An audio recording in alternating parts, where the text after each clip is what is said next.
This is Sam Vaughn for Sam Sports Report. The Kansas City Royals beat the White Sox, and the White Sox have now lost 17 games in a row, which American League All-Star has more wins than the White Sox right now, and NFL teams will also have a win, one more than the White Sox. Maybe they'll never win again. Just kidding. The White Sox played the Royals. The White Sox were tied 3-3. The Royals took the lead on Salvador Perez, or double again, 5-3. Hunter Winter sacrificed fly, 6-3. Vinny Pasquantino grabs 3 RBIs. Royals win 10-3. It was 8-3 at that point. Brady Singer wins the game. Lucas Eager goes 100 miles per hour on the corner. Boy, that's nice to see a Royals player throw it on the corner and be successful with 100 miles an hour. He struck out 2 in that inning. The Royals ace Seth Lugo will be on the mound for the Royals. He was not good in his last start against the Cubs. Kendra Marte will go for the Tigers. Game time for 5:40. The Cardinals blow out the 10-1. Notables: Brandon Donovan has 3 RBIs, 10-1. Kyle Hendricks gets the win. Ian Happ goes 3 for 4. Sierra Suzuki goes his 3 RBIs. Kyle Hendricks wins just his 3rd game.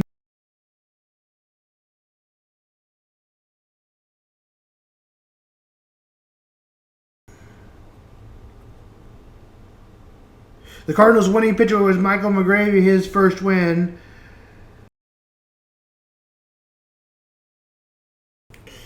She was clear with the boundaries and relationships were. This is Sam Vaughn for Sam Sports Report. Mental health now. On to this story. We're going to first start with this, though.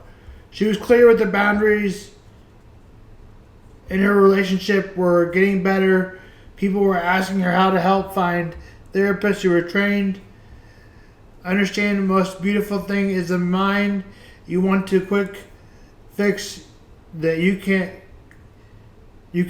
do that in our culture. You want an Uber to the airport, you take an Uber to the airport. You can do the right now. A shift is not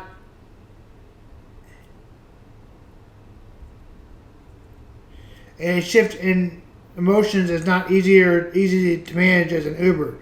As much as we do in life, the shortcuts to relief you can use substance which will make a whole new problem. So much in your lifestyle, quick solutions, disappointment is not expressed leads to.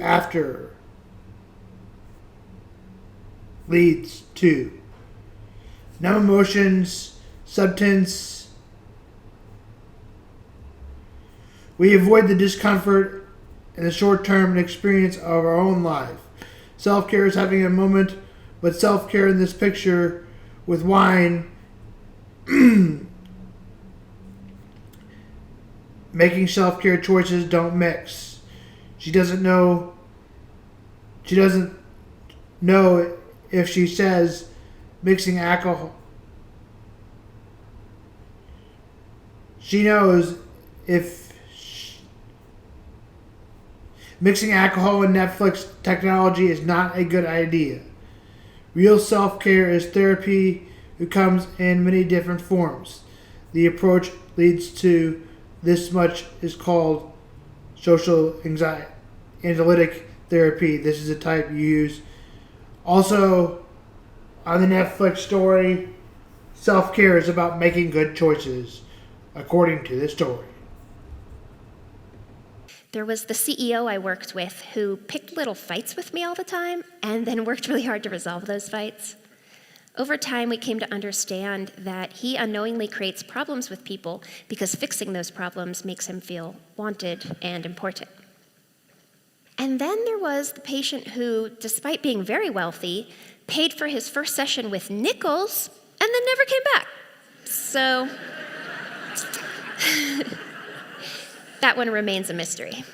So I love psychoanalytic therapy, but any type of ongoing work that improves your mental health is therapeutic.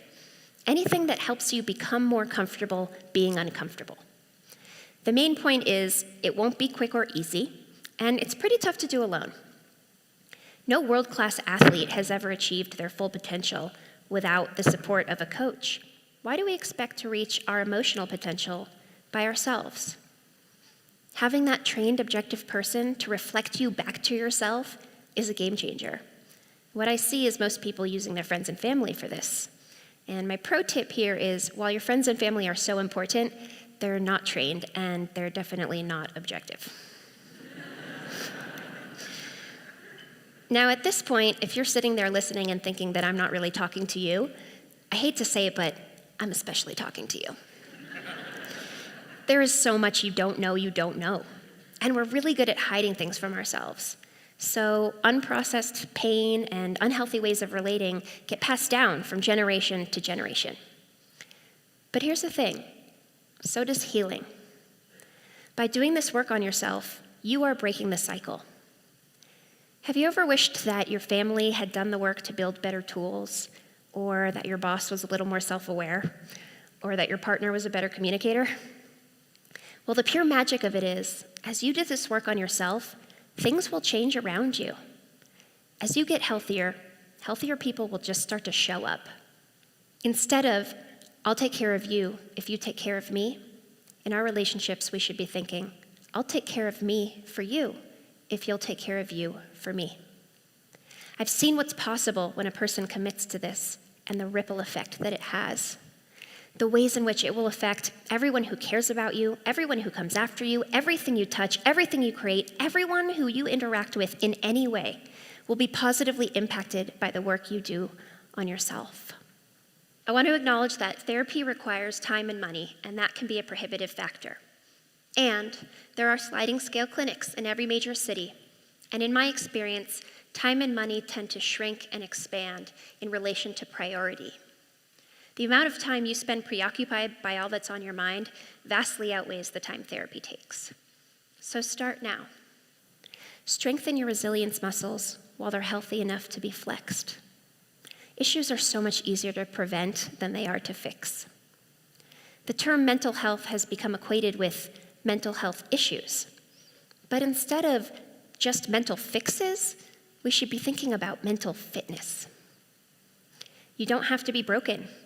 You don't have to be desperate. You don't have to be anything but curious and ready to level up and move closer toward the version of yourself that you want to be. When people ask me why therapy is worth doing, they'll often say, well, is it just that it'll make me happy? And I usually say, no, it's not that it'll make you happy. It's that it will drastically increase the depth and authenticity of your happiness. And it will honor the cathartic beauty of your sadness. And it will make the profoundly necessary space for every feeling that lives in between.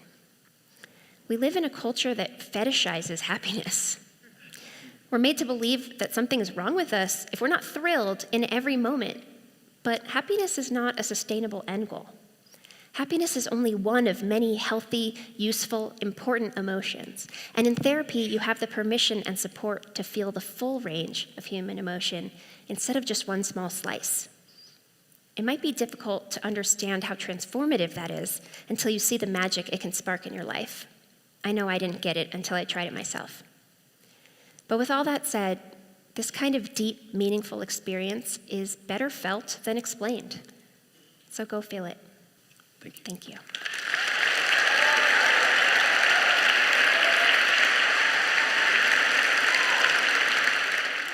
Psychoanalytic talk therapy uses the relationship and therapist as a microcosm as understands the partner, the patients, and relationship.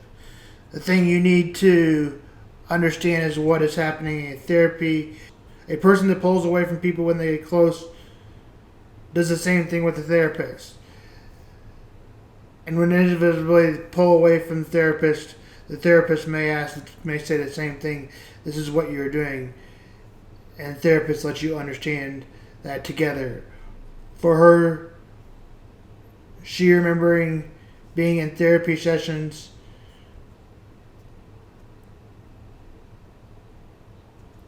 "How dare you laugh at my thoughts? I'm funny," she says, and if you really don't want to tell your therapist, you probably should. What I believe it brings to a relationship is probably and how you need to feel love. So the therapist is, instead of caring for herself. So in this picture you see a wine. And the therapist instead of taking care of herself, she is drinking wine and having technology. The right thing to do. So instead of taking care of her, she is taking care of the therapist. And we practice balance. The Texans will play the Bears throughout the start of the Hall of Fame game.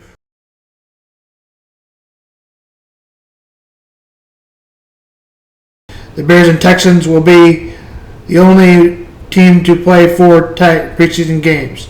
Not much to note here except that Caleb Williams will not play. Here's more on the DJ Moore